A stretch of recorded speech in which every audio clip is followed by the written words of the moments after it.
science delusion is the belief that science already understands the nature of reality in principle, leaving only the details to be filled in. This is a very widespread belief in our society. It's the kind of belief system of people who say, I don't believe in God, I believe in science. It's a belief system which has now been spread to the entire world.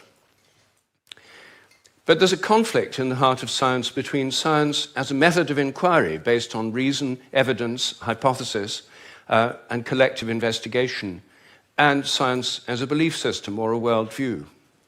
And unfortunately, the worldview aspect of science has come to inhibit and constrict the free inquiry, which is the very lifeblood of the scientific endeavor.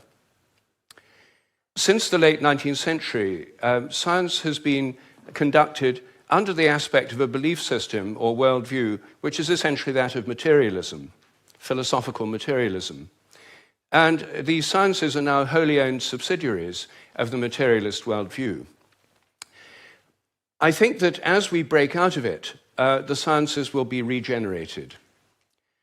What I do in my book, The Science Delusion, which is called Science Set Free in the United States, is take the 10 dogmas or assumptions of science and turn them into questions, seeing how well they stand up if you look at them scientifically. None of them stand up very well. What I'm going to do is first run through what these 10 dogmas are, and then I'll only have time to discuss one or two of them in a bit more detail. But essentially, the 10 dogmas, which are the default worldview of most educated people all over the world, are first, that nature is mechanical or machine-like. The universe is like a machine, animals and plants are like machines, we're like machines. In fact, we are machines. We're lumbering robots, in Richard Dawkins' vivid phrase, with brains that are genetically programmed computers. Second, matter is unconscious. The whole universe is made up of unconscious matter. There's no consciousness in stars, in galaxies, in planets, in animals, in plants, and there ought not to be any in us either, if this theory is true. So a lot of the philosophy of mind over the last 100 years is trying to prove that we're not really conscious at all. So the matter's unconscious, then the laws of nature are fixed. This is dogma 3. The laws of nature are the same now as they were at the time of the Big Bang, and they'll be the same forever. Not just the laws, but the constants of nature are fixed, which is why they're called constants. Dogma 4, the total amount of matter and energy is always the same.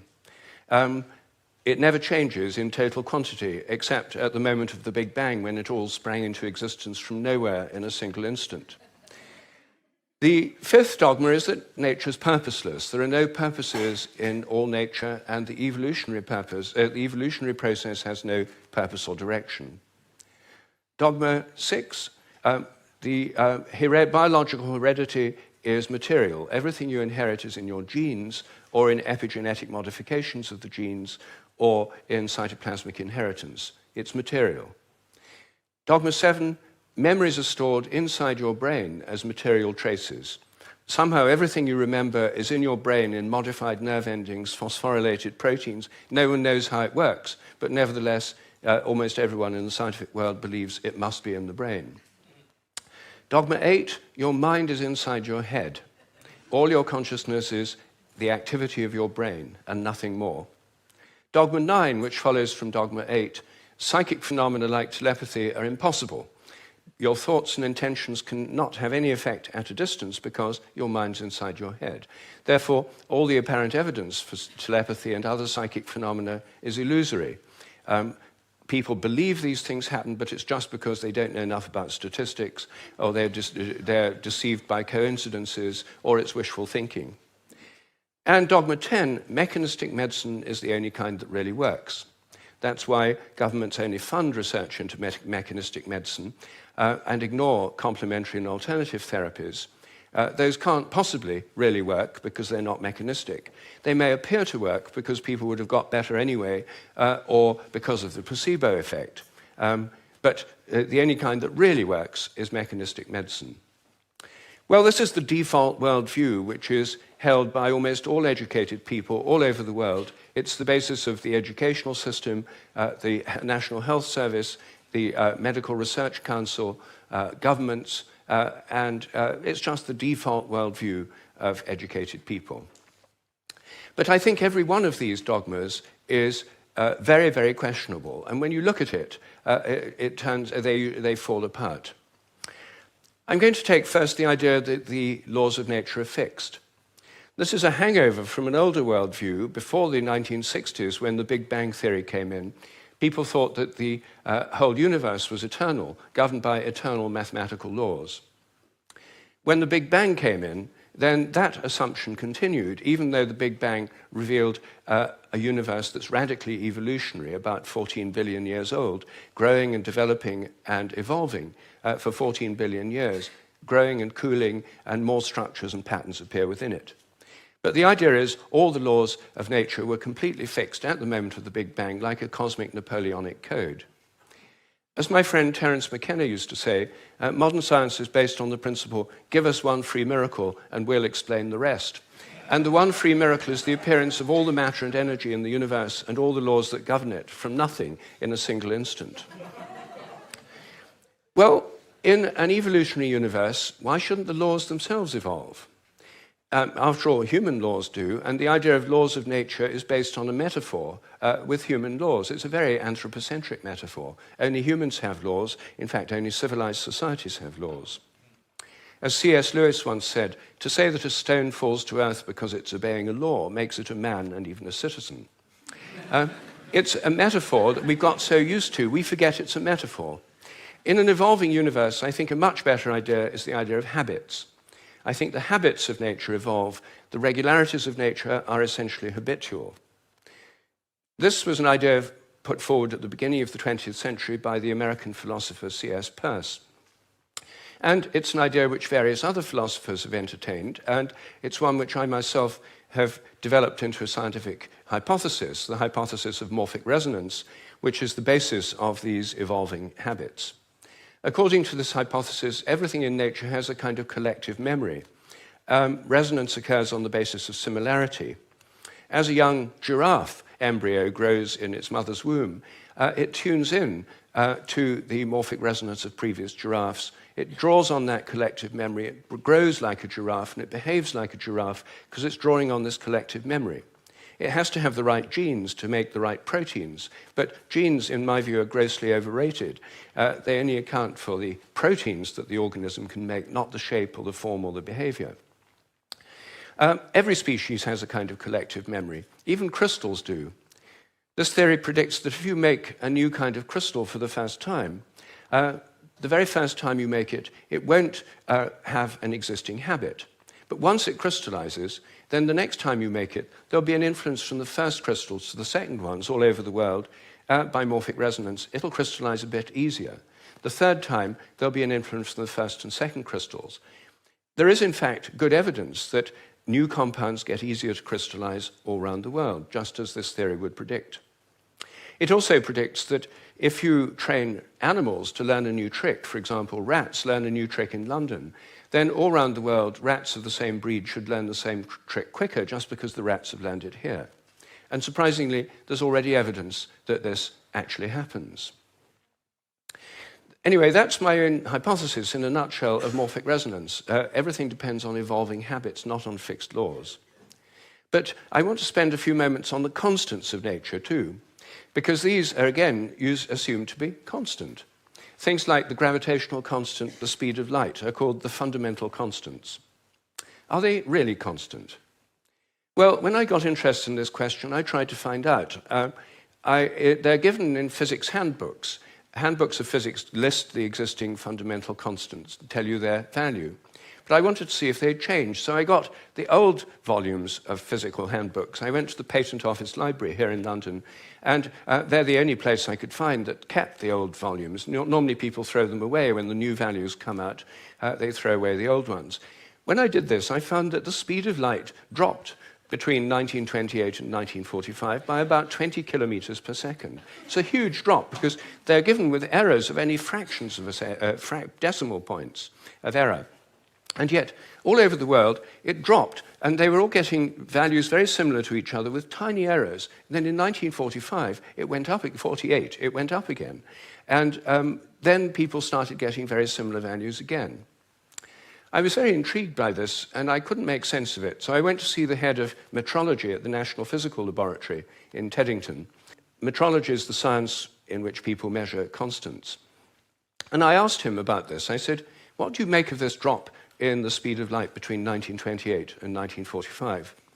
And he said, oh dear, he said, you've uncovered the most embarrassing episode in the history of our science. So I said, well, could the speed of light have actually dropped? And that would have amazing implications if so. He said, no, of course it couldn't have actually dropped. It's a constant. So, well then how do you explain the fact everyone was finding it going much slower during that period? Is it because they were fudging their results to get what they thought other people should be getting, and the whole thing was just produced in the minds of physicists? We don't like to use the word fudge. I said, well, what do you prefer? He said, well, we prefer to call it intellectual phase locking.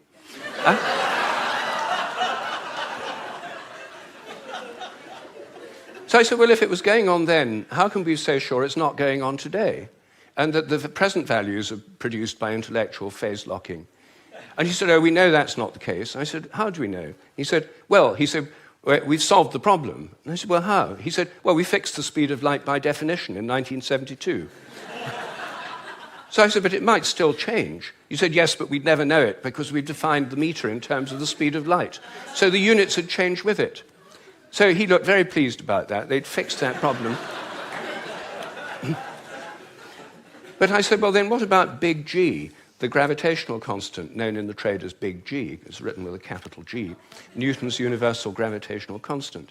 That's varied by more than 1.3% in recent years. And it seems to vary from place to place and from time to time. And he said, oh, well, those are just errors. And unfortunately, there are quite big errors with big G.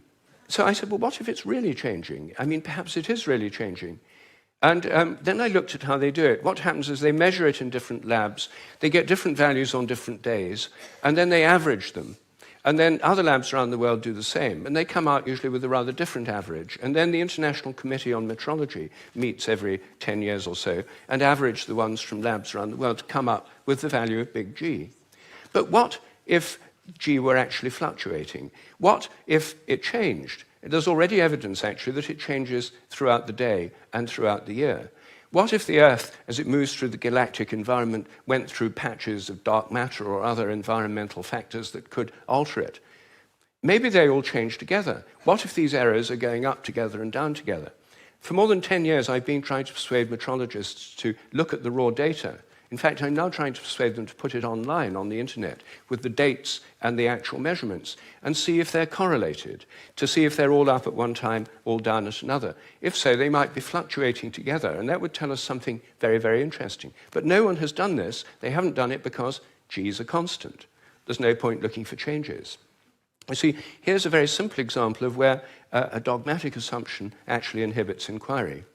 I myself think that the constants may vary quite considerably, within narrow limits, but they may all be varying.